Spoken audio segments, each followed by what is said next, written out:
Good morning guys, welcome back to my YouTube channel. आणि मी मानसी. तर जसं की तुम्ही थंबनेलमध्ये बघितलं असेल, आम्ही सकाळ सकाळ कुठे चाललो आहे, तर आम्ही आमच्या आत्तूच्या घरी चाललो होतो.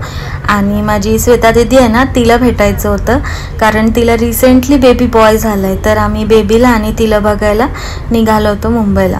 तर आमचं सकाळी अर्ली मॉर्निंगची ट्रेन होती आणि काकाने आमचं बुकिंग केलं होतं. तर आम्ही डेक्कन क्वीननी चाललेलो जाताना 7:15च्या.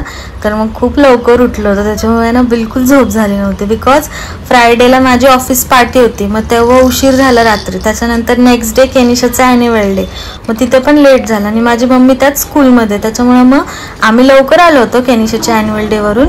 पण मग मम्मीला सगळं संपल्यावर आवरून वगैरे मम्मीला यायला लेट झालेलं.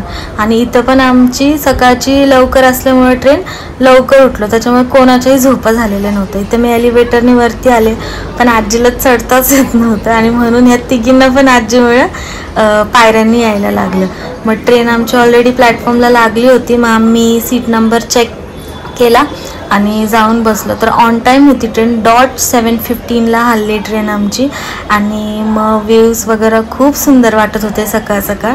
आणि आम्ही असं ॲझ्युम केलं होतं की तिकडे थंडी असेल, नाही का. आपल्या इथे पण कमीच थंडी आहे आता पुण्यामध्ये, पण तिकडे आम्हाला लेट होणार होतं, म्हणजे रात्री होणारच होती येताना, त्याच्यामुळं कॅरी केलं होतं. पण खूप गरम होतं तिथे, म्हणजे आपल्या इथे उन्हाळ्यात असतं ना तसं तिथे 24 hours फॅन चालूच होते सगळ्यांचे, म्हणजे एवढी गरमी आहे तिथे. तर व्ह्यूज वगैरे एन्जॉय करत आम्ही गेलो आणि मग दादर स्टेशनला उतरलो. तर दादर स्टेशनला मामा घ्यायला आले होते. तर टॅक्सीने खूप जवळ डिस्टन्स आहे, मग टॅक्सीवाले येत नाहीत. मग त्याच्यामुळे लोकलने आम्ही परेलला गेलो, एकच स्टेशन आहे. आणि मग तिथून आम्ही घरी गेलो. तर घरी गेल्यावर खूप खुश होती आत्तू दीदी. आणि मग आम्ही आमच्या बाबूला भेटलो, खूप क्यूट होता. त्याला मी व्हिडिओमध्ये नाही घेतलं आणि दीदीला पण नाही घेतलं, बिकॉज ते लहान आहे ना अजून खूप.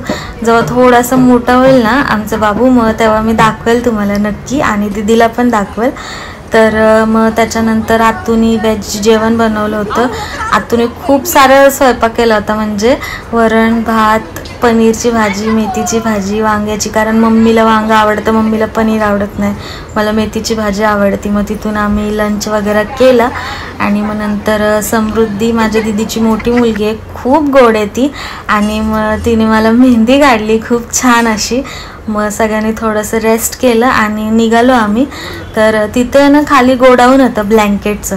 तर आम्ही ब्लँकेट्स वगैरे बघितल्या, पण घ्यायच्या होत्या, आवडल्या पण होत्या, पण घेतलं नाही, कारण आमचा प्लॅन होता की आम्हाला दादर मार्केटला शॉपिंग करायची आहे. पण म्हणजे असा पचका झाला ना, 1 वाजता जेव्हा चाट आला तेव्हा कळलं की तिकीट कन्फर्म आहे. पण मग हे कळलं की आम्ही येताना तर म्हणजे पुण्यावरून येताना तर थांबली होती ट्रेन दादरला, पण जाताना डेक्कन क्वीन थांबत नाही दादरला.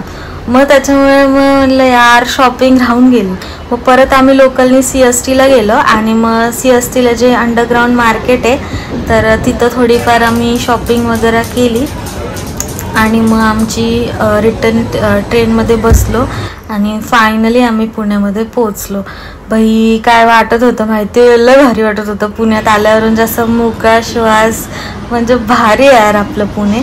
तर मग आम्ही कॅबने घरी आलो. तर घरी आल्यावर हे सगळे होते तिथे. आणि मग ह्या दोघींनी मिळून जेवण बनवलं होतं आज, बिट्टू आणि चिकूनी. तर बिट्टू तर हमेशाच बनवती, पण ही चिकूनी फर्स्ट टाईम माहिती आहे चिकनची भाजी बनवली होती. आणि बघता ही कशी ॲक्टिंग करते आणि चिडवतात हे आम्हाला सगळेजणी. पण मी रिॲक्ट नाही केलं त्या दिवशी, मी नाही चिडले, बिकॉज मला व्लॉग शूट करायचा होता. तर त्याच्यानंतर आम्ही जेवण वगैरे केलं आणि मग घरी आलो. घरी म्हणजे मी काकींची इथे गेलते, ती स्टोरी मी तुम्हाला नंतर सांगेल का गेलेले. तर मग कोण काकी ते पण दाखवल. कसा वाटला व्हिडिओ नक्की सांगा. Thank you for watching guys. Good day.